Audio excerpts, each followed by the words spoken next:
Welcome to The Explainer. Today, we're diving into a story that pushed a nation's democracy right to the absolute limit, the recent incredible political turmoil in South Korea.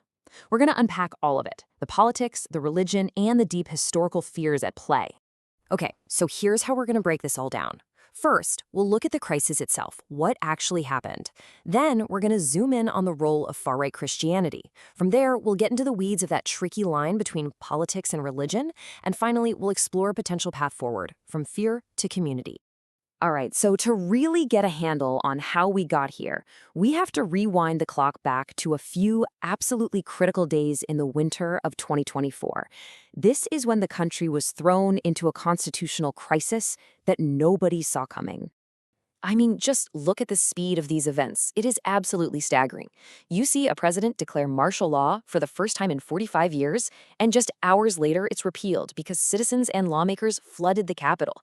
This timeline really shows a democracy under mind-bending stress, but also the incredible power of its people and its institutions to fight back. And listen, this wasn't just the usual political finger-pointing. This quote is from a prominent conservative legal expert. So even figures from his own side of the aisle were framing this not as some necessary response to a crisis, but as a straight-up internal threat to the country's constitutional order. So you have to ask, right?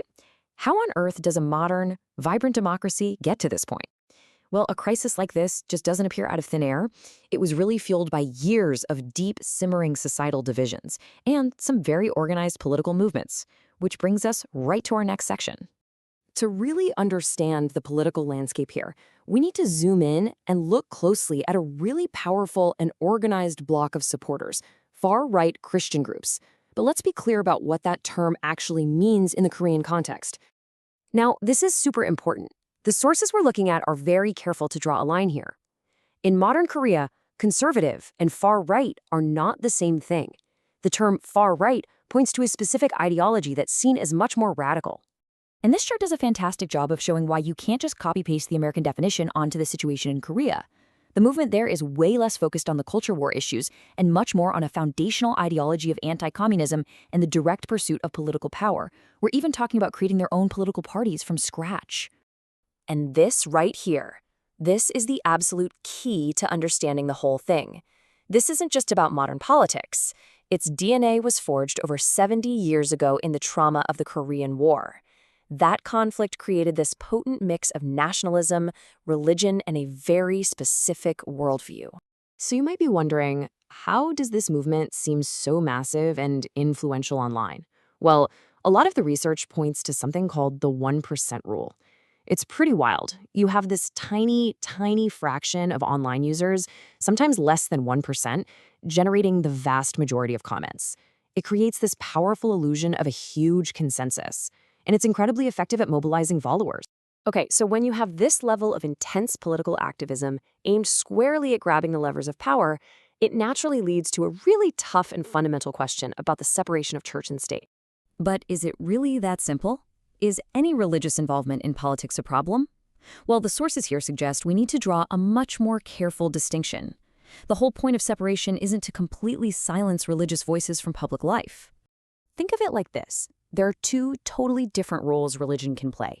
On one side, you've got this quest for theocratic power, trying to control the state and impose beliefs. On the other, you have religion acting as a moral voice of conscience, speaking up for the vulnerable, defending democratic ideals. The principle of separating church and state is there to prevent the first column, not to silence the second. I love this. It's a warning from way back in the 16th century, but it feels so modern. It basically highlights the danger when any group, religious or otherwise, speaks with this absolute divine certainty on really complex issues that are outside its expertise. It's a call for a little humility. So, what is it that fuels such a passionate, all-or-nothing political stance?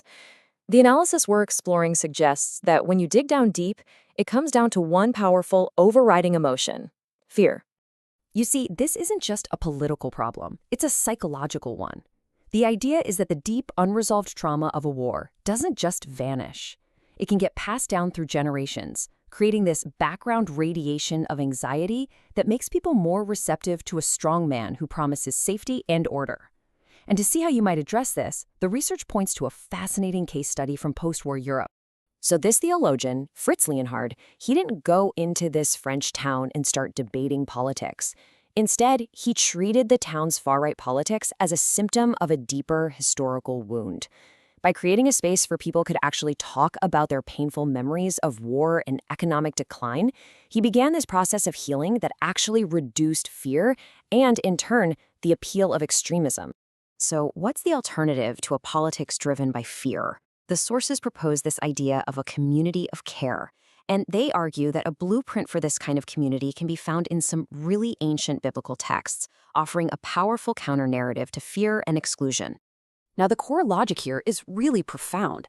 The reason for caring for the most vulnerable people in society, the orphan, the widow, the foreigner, is explicitly tied to memory. It's this constant reminder. Remember, you too were once vulnerable. You know what this feels like.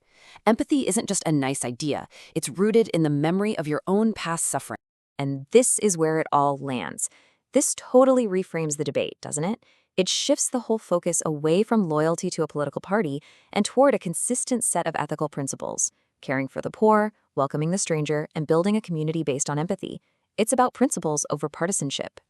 Which leaves us with this fundamental question, and it's not just for South Korea, but for so many nations today.